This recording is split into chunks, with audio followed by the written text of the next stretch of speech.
अनशन के बीच दिल्ली की जल मंत्री आतिशी की तबीयत बिगड़ी। आतिशी को एलएनजेपी अस्पताल में भर्ती कराया गया।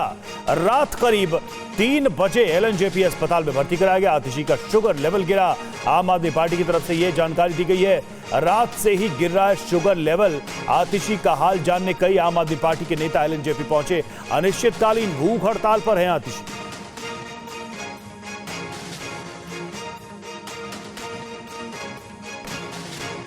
उनका स्वास्थ्य लगातार बिगड़ रहा था और अभी जो रात को इनका शुगर लेवल चेक किया गया, ब्लड शुगर की जो रिपोर्ट आई है वो 43।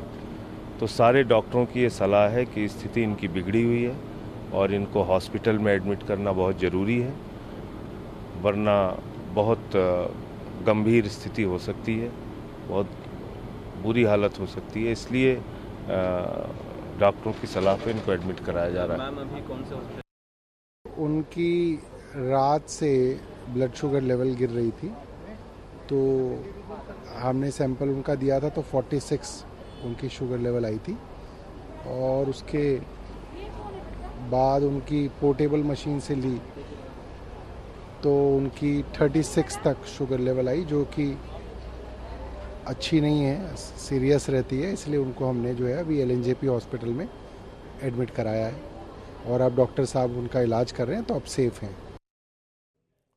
और एलएनजेपी हॉस्पिटल से अभिजीत ठाकुर हमारे संवाददाता हमारे साथ जुड़े। अभिजीत, फिलहाल क्या सिचुएशन है आतिशी की?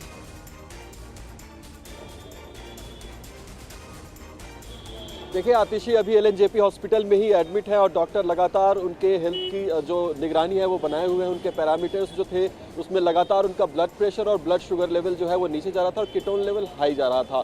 सोमवार को ही डॉक्टर्स ने उन्हें रिकमेंड किया था कि उन्हें अस्पताल में भर्ती होना चाहिए। हालांकि उन्होंने सोमवार को अस्पताल में भर्ती होने से इनकार कर दिया था। वो कह रही थी कि वो अपना आमरण अनशन जो है वो दिल्ली के जनता के लिए जारी रखेंगे, क्योंकि दिल्ली में वो पानी के लिए संघर्ष कर रही हैं। तो उन्होंने कहा था कि इस अनशन को वो जारी रखेंगी जब तक वो जारी रख सकती है। लेकिन देर रात जब उनकी तबीयत बिगड़ी और उनका ब्लड शुगर लेवल 36 पॉइंट तक आ गया, उसके बाद एलएनजेपी अस्पताल में उन्हें एडमिट कराया गया। उससे पहले जब उनके ब्लड सैंपल की जांच की गई थी तो 46 तक उनका शुगर लेवल आया था, लेकिन उसके बाद लगातार उनकी हालत जो है वो बिगड़ती चली गई और स्थिति ये हुई कि उन्हें लगभग 3:30 बजे के आसपास अस्पताल में भर्ती कराया गया है। उसके बाद लगातार डॉक्टर्स की जो टीम है उनकी सेहत पर निगरानी बनाई हुई है। जो भी जरूरी जो कदम उठाने होते हैं उठाए जा रहे हैं डॉक्टर्स के द्वारा, और फिलहाल वो अस्पताल में ही एडमिट है। तो ये जो उनकी अनशन के चौथे दिन जो उनकी तबीयत लगातार बिगड़ रही थी, उसके कारण अब उन्हें अस्पताल में भर्ती होना पड़ रहा है। फिलहाल यही रिपोर्ट आ रही है कि आम आदमी पार्टी के तमाम नेता संजय सिंह, सौरभ भारद्वाज उनके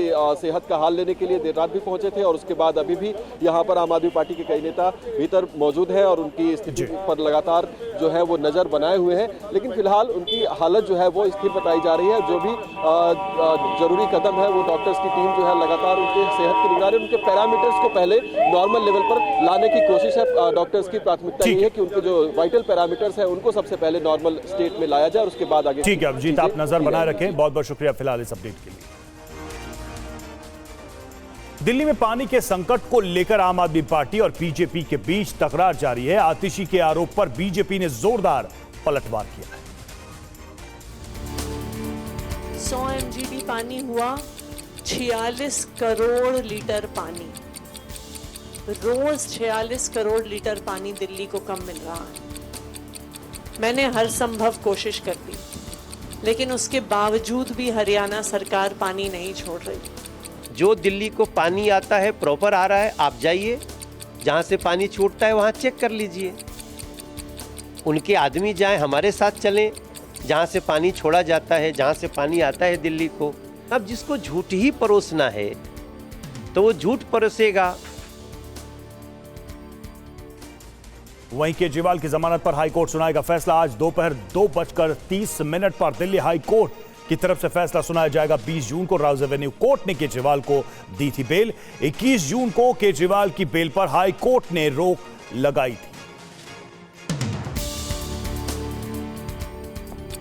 दिल्ली के सीएम केजरीवाल को जमानत मिलेगी या नहीं, इस पर दिल्ली हाईकोर्ट आज दोपहर 2:30 बजे अपना फैसला सुनाएगा। इससे पहले 21 जून को ईडी की याचिका पर सुनवाई करते हुए हाईकोर्ट ने राउस एवेन्यू कोर्ट के आदेश पर रोक लगा दी थी। मनी लॉन्ड्रिंग मामले में निचली अदालत ने उन्हें 20 जून को जमानत दी थी। हालांकि केजरीवाल ने बेल पर रोक के अंतरिम आदेश को सुप्रीम कोर्ट में चुनौती भी दी, लेकिन सुप्रीम कोर्ट ने हाईकोर्ट के फैसले के इंतजार में मामले की सुनवाई 26 जून तक टाल दी। इस मामले में 24 जून को ईडी और केजरीवाल के वकील ने हाईकोर्ट में अपना जवाब दाखिल किया। जल संकट पर दिल्ली में जारी एलजी बनाम आम आदमी पार्टी की सियासी लड़ाई। अब दिल्ली के रिज क्षेत्र से 1100 पेड़ काटे जाने को लेकर तेज हो गई। सुप्रीम कोर्ट ने डीडीए को फटकार के बाद आपने एलजी को घेरा। दिल्ली की 2 एनजीओ की याचिका पर सुनवाई कर सुप्रीम कोर्ट ने डीडीए से रिज क्षेत्र से 1100 पेड़ काटे जाने को लेकर जवाब मांगा है। कोर्ट ने सोमवार को कहा कि पर्यावरण के विनाश को नजरअंदाज नहीं किया जा सकता। मामले की अगली सुनवाई बुधवार को होगी। इससे पहले आपने आरोप लगाया कि रिज एरिया में एलजी के दौरे के बाद ये पेड़ काटे गए थे। डीडीए के चेयरमैन दिल्ली के एलजी विनय कुमार सक्सेना, जो नैतिकता के पहाड़ पर चढ़ के हम दिल्ली वालों के 1100 पेड़ कटवा दिए उसने। और राहुल गांधी लेंगे लोकसभा सदस्यता की शपथ। अखिलेश डिंपल भी आज लेंगे शपथ। 3 से 4 बजे के बीच राहुल अखिलेश का शपथ ग्रहण। पहले दिन 262 सांसदों ने ली थी शपथ। 18वें लोकसभा सत्र के पहले दिन 262 सांसदों ने शपथ ली। आज दोपहर 3 से 4 बजे के बीच राहुल गांधी, अखिलेश यादव और डिंपल यादव समेत 270 सांसद लोकसभा सदस्यता की शपथ लेंगे। इससे पहले सोमवार को प्रधानमंत्री मोदी ने संसद पद की शपथ ली। मैं नरेंद्र दामोदर दास मोदी। पीएम मोदी ने सभी सांसदों का अभिवादन किया। इस दौरान राहुल गांधी के साथ कन्नौज से सांसद अखिलेश यादव ने भी उनका अभिवादन किया। पहले दिन सबसे आखिर में मध्य प्रदेश के ज्ञानेश्वर पाटिल ने शपथ ली। और लोकसभा में नवनिर्वाचित सदस्यों के शपथ ग्रहण के दौरान भारतीय संस्कृति के विभिन्न रंग और भाषा की विविधता दिखाई दी।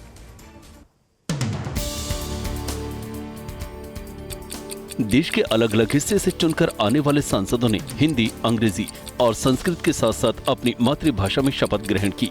पहले दिन 16 सांसदों ने संस्कृत में पद की शपथ ली, जिसमें दिवंगत विदेश मंत्री सुषमा स्वराज की बेटी बांसुरी स्वराज भी शामिल रही।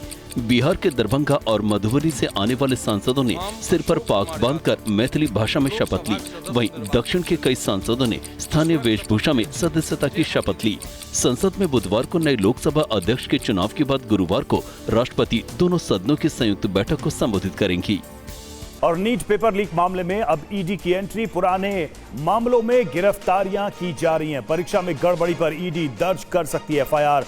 सूत्रों के हवाले से खबर।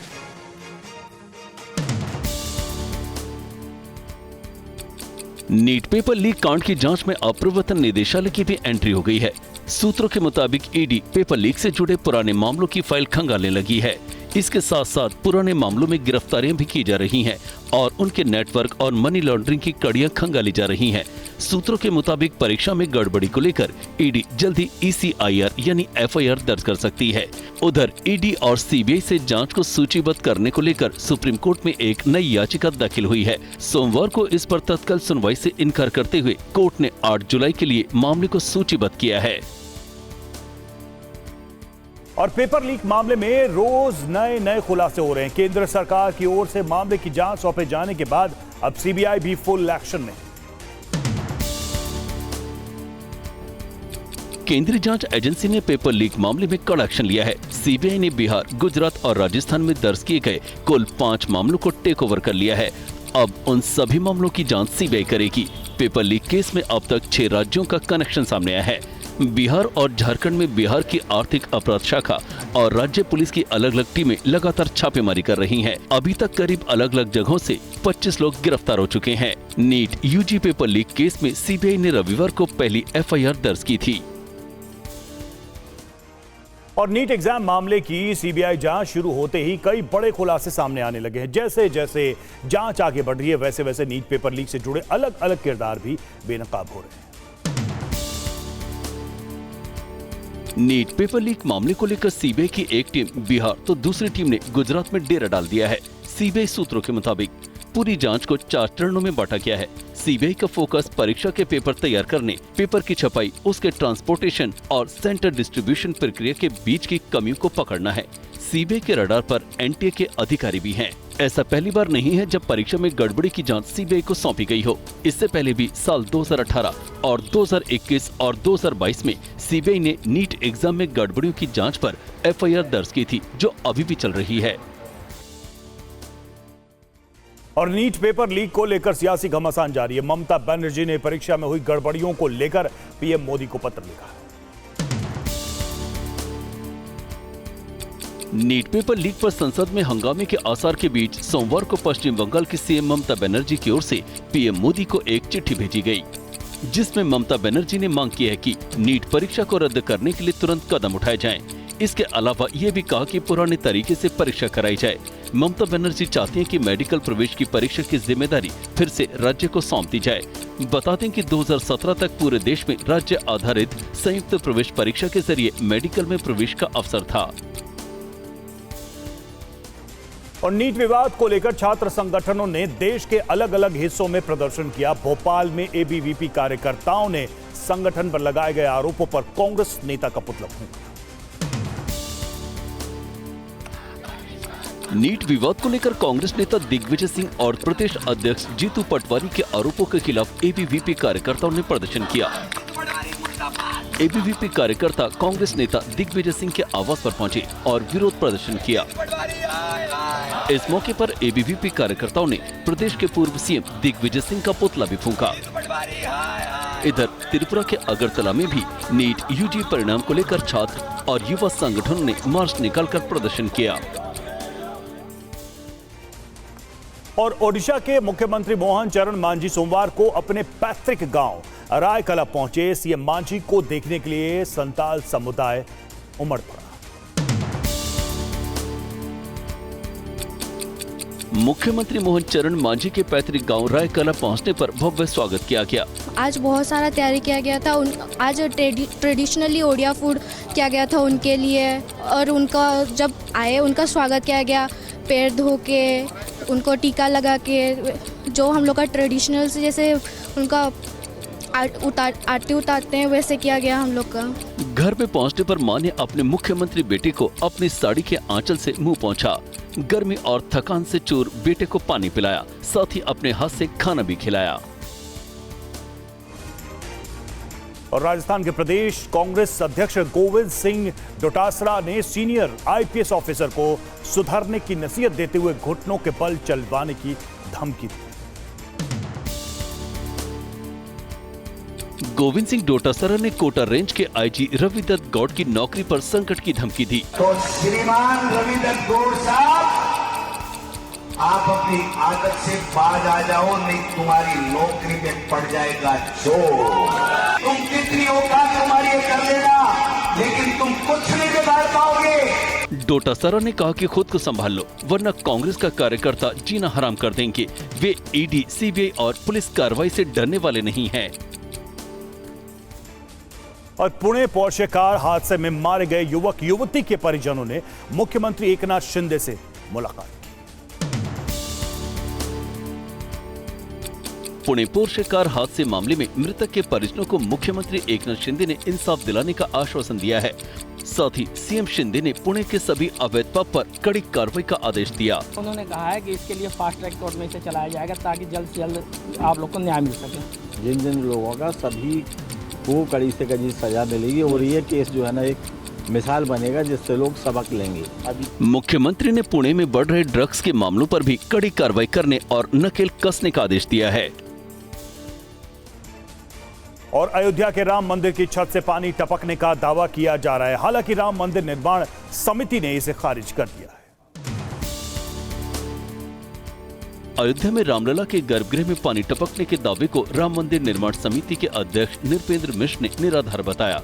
मैंने जिस रात्रि को वर्षा हुई है उसकी अगली सुबह मौके का मुआयना किया जी, और वास्तविकता यह है कि गर्भगृह में कोई पानी नहीं आया। इससे पहले मुख्य पुजारी सत्येंद्र दास ने शनिवार को हुई बारिश में गर्भगृह में छत से पानी टपकने का दावा किया था। और राधा रानी पर दिए गए विवादित बयानों को लेकर बरसाना मंदिर में महापंचायत लगाकर प्रदीप मिश्रा को ब्रज आने पर रोक लगा दी। राधा रानी पर विवादित बयान देने के बाद ब्रज के संतों ने कथावाचक प्रदीप मिश्रा को दंडित करने का फैसला किया।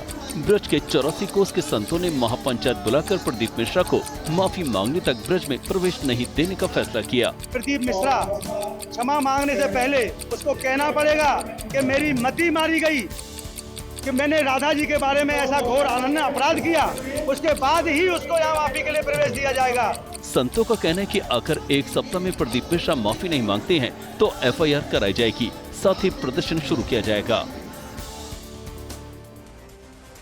और आज से दूरसंचार विभाग 96,000 करोड़ रुपए के स्पेक्ट्रम की नीलामी शुरू करेगी।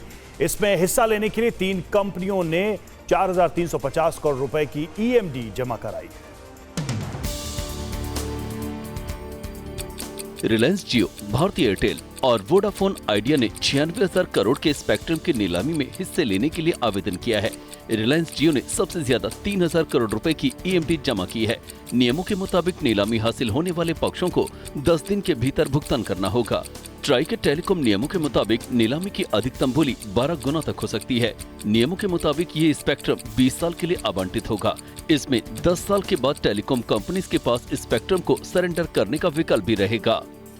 हाथरस पुलिस के उत्पीड़न से तंग आकर 3 दिनों के अंदर ही 2 भाइयों ने खुदकुशी कर। पुलिस के उत्पीड़न और 1 लाख रुपए की मांग के बाद प्रमोद नाम के शख्स ने खुदकुशी कर ली। 2 दिन पहले प्रमोद के छोटे भाई संजय ने खुदकुशी कर ली थी। 3 दिनों के अंदर 2 भाइयों की खुदकुशी से ग्रामीणों में आक्रोश है। 2-3 दिन उन्होंने हवालात में रखा। कहाँ रखा? कहाँ की पुलिस? सादाबाद थाने की। DIG ने एडिशनल SP को जांच के निर्देश दिए हैं। इसमें तत्काल ही जो दरोगा हैं उनको निलंबित कर दिया गया है एवं थानाध्यक्ष को लाइन हाजिर कर दिया गया है। परिजनों का आरोप है कि लड़की भगाने के मामले में पुलिस ने दोनों भाइयों को प्रताड़ित किया। बिहार में पूर्ण शराबबंदी के बावजूद वर्दी में शराब पार्टी का वीडियो वायरल हो रहा है। वायरल वीडियो पर SSP जगन्नाथ रेड्डी ने संज्ञान लेते हुए कड़ी कार्रवाई की बात कही। शराब पार्टी का वायरल वीडियो बिहार के दरभंगा जिले के केवटी थाना क्षेत्र का बताया जा रहा है। वीडियो में एक अर्धनिर्मित मकान में शराब पार्टी कर रहे लोगों के बीच एक पुलिसकर्मी भी है। 3 ग्लास में शराब की पैक तैयार की जा रही है। पास में खाने की सामग्री भी रखी है। मामला संज्ञान में आने पर SSP ने जांच के आदेश दिए हैं। का जो दोषी चौकीदार है तो उनको आइडेंटिफाई करके सख्ती से कार्रवाई किया जाए। वीडियो बनाने वाले ने इस बात का पूरा ख्याल रखा है कि सिर्फ पुलिसकर्मी का ही चेहरा दिख रहा है, साथ में बैठे किसी शख्स का चेहरा वीडियो में नहीं दिख रहा है। और हरियाणा के हिसार में बदमाशों ने एक कार शोरूम के बाहर खुलेआम दर्जनों राउंड फायरिंग की और पर्चा फेंककर फिरौती की मांग की। हिसार में बदमाशों के हौसले बुलंद है। बाइक सवार बदमाशों ने एक कार शोरूम के बाहर ताबड़तोड़ फायरिंग की। दिन दहाड़े हुई गोलियों के तड़तड़ाहट से पूरा इलाका थर्रा उठा। बदमाशों ने शोरूम के काउंटर पर पर्चा फेंककर 5 करोड़ रुपए की फिरौती मांगी है। तस्वीरों में देख सकते हैं कि एक बदमाश का चेहरा ढका है और 2 बदमाशों के चेहरे दिख रहे हैं। फायरिंग के बाद तीनों बदमाश एक ही बाइक पर फरार आराम से चले जाते हैं। पूरी घटना को शोरूम के अंदर से ही किसी ने कैमरे में कैद कर लिया। सूचना मिलने पर पहुंची पुलिस ने आरोपियों की तलाश शुरू कर दी है।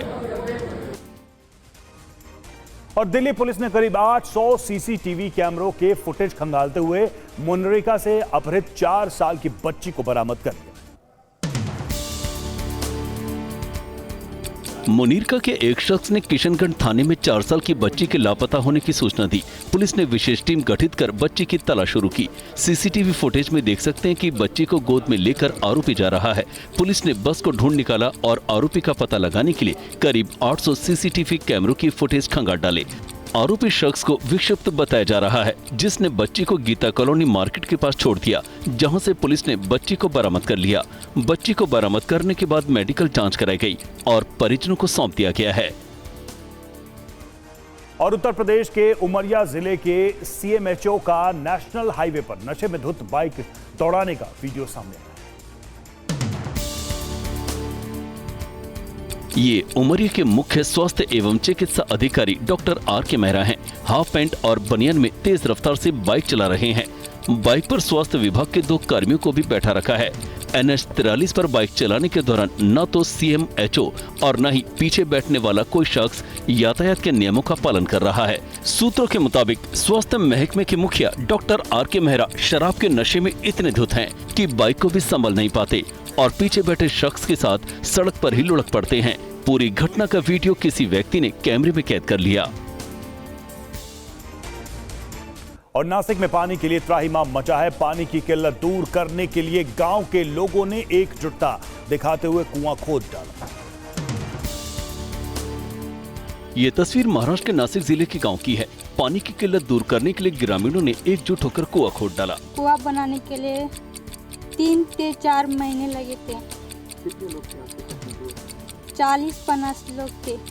गांव के लोगों के साथ महिलाओं और लड़कियों ने भी मदद की। बहुत कड़ी मेहनत करके यहाँ हमने सब महिला, पुरुष, युवक और ये कुछ शालेय छात्र है, इसके माध्यम से हमने सब मिलकर ये कुआं बनाया।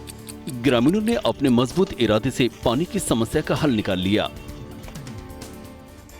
और संविधान के पॉकेट एडिशन की डिमांड देश में अचानक बढ़ गई है। चुनाव प्रचार के दौरान राहुल गांधी भी कई बार जनता के बीच संविधान के पॉकेट एडिशन के साथ दिखाई दी। लखनऊ के ईस्टर्न बुक कंपनी की माने तो संविधान के संस्करण की प्रतियां कम बिकती थी, लेकिन जब से विपक्ष ने सरकार के खिलाफ संविधान बदलने का आरोप लगाना शुरू किया, तब से पॉकेट संस्करण की बिक्री बढ़ गई है। ये बुक 624 पेजेस में कवर किया गया है। तो 624 पेजेस अगर नॉर्मल पेपर लगाते तो किताब की मोटाई बढ़ जाती है। अच्छा, बहुत मोटी हो जाती है अगर नॉर्मल पेजेस होते तो इसके लिए हमको ऐसा कागज लगाना था कि किताब की मोटाई भी ना बढ़े, साइज भी ना हो। संसद सत्र के पहले दिन भी राहुल गांधी और दूसरे विपक्षी सांसद भी संविधान के साथ सदन में नजर आए थे। और टीम इंडिया ने T20 वर्ल्ड कप के सुपर 8 मुकाबले में ऑस्ट्रेलिया को करारी मात दी है। लक्ष्य का पीछा करते हुए पूरी कंगारू टीम 181 रन ही बना सकी। T20 विश्व कप 2024 के अहम मुकाबले में भारत ने ऑस्ट्रेलिया को हराकर सेमीफाइनल में अपनी जगह पक्की कर ली है। कल टीम इंडिया की शानदार जीत के शिल्पकार कप्तान रोहित शर्मा रहे, जिन्होंने सिर्फ 41 गेंद में 92 रन की ताबड़तोड़ पारी खेलकर विशाल स्कोर की नींव रखी। भारत के 205 रनों के जवाब में ऑस्ट्रेलिया ने भी आक्रामक अंदाज में शुरुआत की। ट्रेविस हेड ने ताबड़तोड़ 76 रन ठोके, लेकिन जब वो आउट हुए तो ऑस्ट्रेलिया की उम्मीदों ने भी दम तोड़ दिया। ऑस्ट्रेलिया 20 ओवर में 7 विकेट के नुकसान पर 181 रन ही बना सकी। भारत की तरफ से अर्शदीप ने सबसे ज्यादा 3 विकेट झटके। और आज राहुल गांधी लेंगे लोकसभा सदस्यता की शपथ। अखिलेश डिंपल भी आज लेंगे शपथ। 3 से 4 बजे के बीच राहुल अखिलेश का शपथ। पहले दिन 262 सांसदों ने ली थी शपथ। और केजरीवाल की जमानत पर हाईकोर्ट सुनाएगा फैसला। बड़ी खबर, आज दोपहर 2:30 बजे दिल्ली हाईकोर्ट सुनाएगा फैसला। 20 जून को राउज एवेन्यू कोर्ट ने केजरीवाल को दी थी बेल। 21 जून को केजरीवाल की बेल पर हाई कोर्ट ने लगाई थी रोक।